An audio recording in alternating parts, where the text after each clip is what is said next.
Welcome and good afternoon. My name is Commish Orr, and welcome back to something I like to call Stories from the Maelstrom, a recap of the day's games for this past week of real time.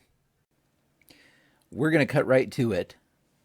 The St. Louis Wizards have clinched their spot in the World Series, and it came against the second place team, the Los Angeles Dynamos, who have kind of been, I've said this for a few weeks now, they've kind of been in a free fall here, and that continued in heartbreaking fashion.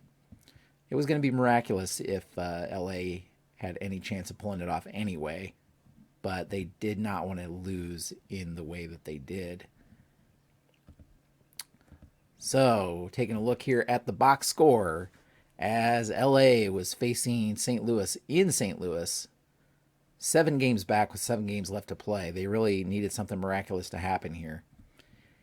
And they kind of got excited here when in the 4th inning, they scored 4 runs against Carl Hubble, one of St. Louis's top pitchers, Don Drysdale on the mound for LA.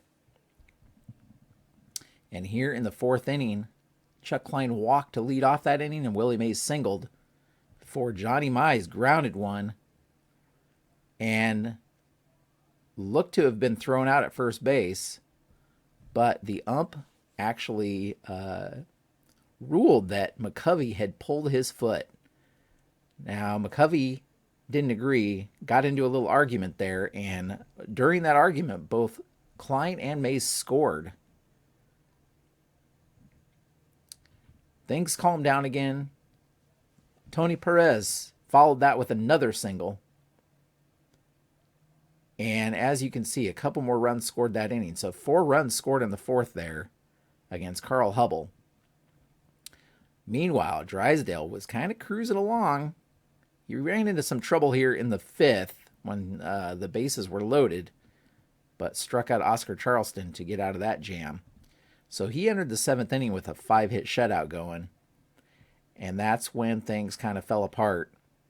And with it, the LA Dynamo's hopes of having a miracle happen to get them back into a chance for going to the World Series. Ted Simmons walked, Ron Santo doubled, Hornsby lined out. That was the first out. Gave them some hope there, getting out of the inning without too much damage done. But then Ozzie Smith walked to load the bases. Oscar Charleston doubled in the gap to score 2 runs. They did get Tony Gwynn to ground out there for the second out of the inning, and they still had a 4-3 lead at that point. But then Larry Walker hit one in the gap to tie things up, and Stan Musial followed with an RBI single to put St. Louis ahead 5-4. Meanwhile, LA's offense, which has struggled especially in the past 10 games, continued to do so here. They did score those 4 runs in the 4th, but those were the only runs they would get the entire game.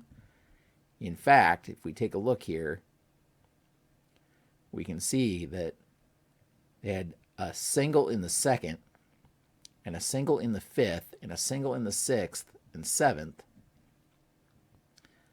So they didn't really threaten any other inning. In fact, after that big inning from St. Louis that put them ahead, LA's heart was out of it. And they went 1-2-3 in the 8th and the 9th. So St. Louis scores 5 in the 7th to come from behind, take this one 5-4. But more importantly, they will be going to the World Series representing the National League. St. Louis improves to 32-16. LA is now fallen to 500, 24-24. They've lost 7 straight, and I believe 10 of their last 11 games. After having won, I think they won 8 straight. At the beginning of that streak, the beginning of this period, they were within 2 games of St. Louis in the National League. But those days are long behind us now. So 6 games left to play. St. Louis has already clinched it. They're just now fighting to keep home field advantage here. We'll see how that goes. American League, of course, still shaping up. So let's take a look at that now. Detroit Rockets, #1 team in the American League currently, facing the Oakland Jacks in Oakland. And Detroit got up early in this one against Mike Messina, scored a run in the second and a run in the third, but Oakland came back when Rod Carew hit a 2-run shot in the fifth against Dave Stieb to tie things up.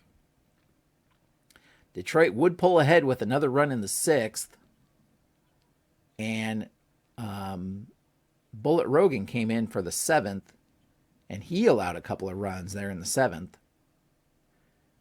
So Detroit was up 5-2. Stieb pitched pretty well, went 8 innings, only allowing 7 hits, and those 2 runs in the fifth. And he'd exit the game up 5-2. Detroit against Mariano Rivera. Charlie Blackwell hit a 2-run homer against Rivera. Kenny Lofton had an RBI single, so they scored 3 runs against Rivera there to pad their lead to 8-2. Urban Shocker allowed them to get some runs back. Derek Jeter actually hit a 3-run homer. Jeter is not normally a starter for Oakland, but he had his first home run here. He went 3 for 5. But again, Detroit takes this one 8-5 to maintain their lead in the American League. They're 29-19 now. Oakland fell to 21-26. So they're going to be a couple games behind St. Louis for that home field advantage if they can hold off Boston, which we'll see here in a few minutes. So Chicago Docs facing the Houston Hoots. Chicago has been on a winning streak. Last place team, but they've been doing really well lately. Both these teams are out of it, just really now playing for to try to keep out of the National League cellar, I guess you would say. Chicago goes up early in this one. Buster Posey hit a grand slam in the third inning against Phil Niekro to put them up 4-0 at that point. But Houston fought their way back against Kurt Schilling, who has always struggled this year with allowing the homer, and he does so again this game. Stargell hit a solo shot in the third. Duke Snider hit a 3-run homer in the fourth to tie things up. And then in the fifth, a couple more homers. Billy Williams with a 3-run shot and Hank Aaron with the solo shot there in the fifth. Houston was up 8-4 at that point. That's where the game would actually end. So Schilling allows 4 more home runs, something he struggled with, as I said. Phil Niekro, he pitches well enough, allowing 7 hits and 3 earned runs. 4 runs, but 3 earned runs. He struck out 8. Schilling actually struck out 9, and Roy Oswalt, the reliever for Chicago, struck out 4. So they combined struck out 13 here. But Houston still wins this one 8-4 to stop Chicago's winning streak. Chicago, that was their 30th loss. 18-30 on the year so far, and Houston's 22-26. So I was mentioning Boston. So we'll head over to New York as the Boston Splinters took on the New York Swats in the American League. And Boston was up early in this one against Hal Newhouser. Mickey Mantle hit a 2-run double in the first, and Cal Ripken Jr. had an RBI single in the second to put them up 3-0. But New York came back with 1 run in the second here on a Wade Boggs RBI single. And then an error here kind of opened the floodgates. So Frank Thomas had his first error of the year after Jim Rice walked to lead off the inning.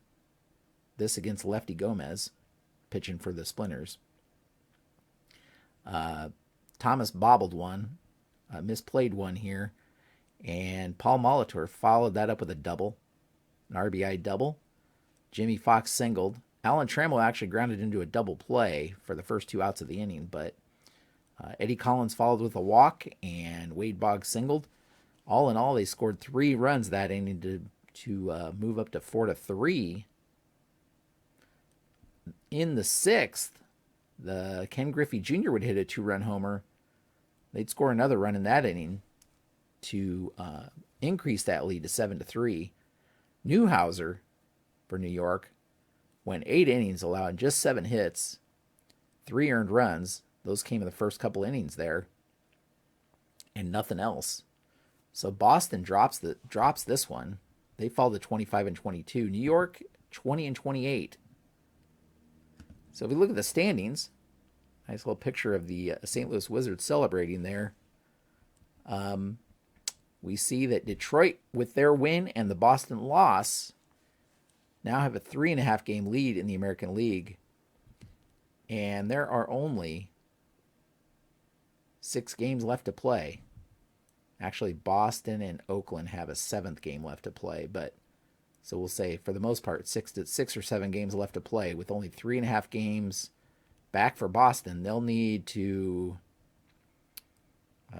they'll need to do well, and I hope Detroit does poorly here in these next 6 games.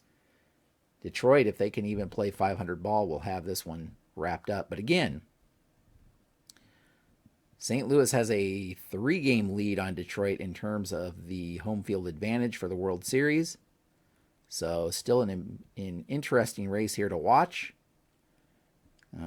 Getting down to the wire here, and it will be interesting to watch. As I've mentioned before, I do plan on recording the World Series so that everybody can view that, and we'll go game by game as that's played. So stay tuned for that one. But really exciting. St. Louis already has clinched the National League. As you can see, they have an 8-game lead over LA. St. Louis actually started the season really hot. They kind of cooled off. They had a period where they kind of cooled off a little bit, but still too much ground for any of the other National League teams to make up, I think. So yeah, we'll be watching as we head down to the final games here.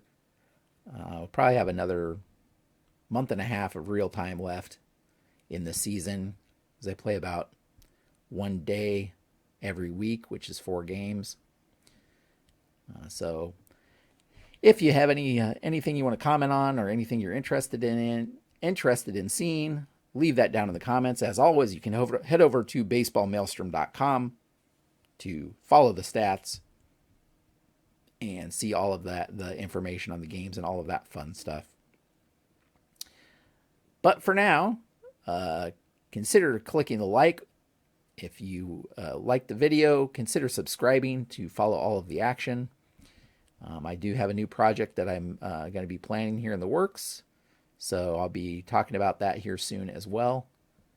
But with all that said, that's where we will leave things for now. Thank you so much for watching, and until next time, have a great evening.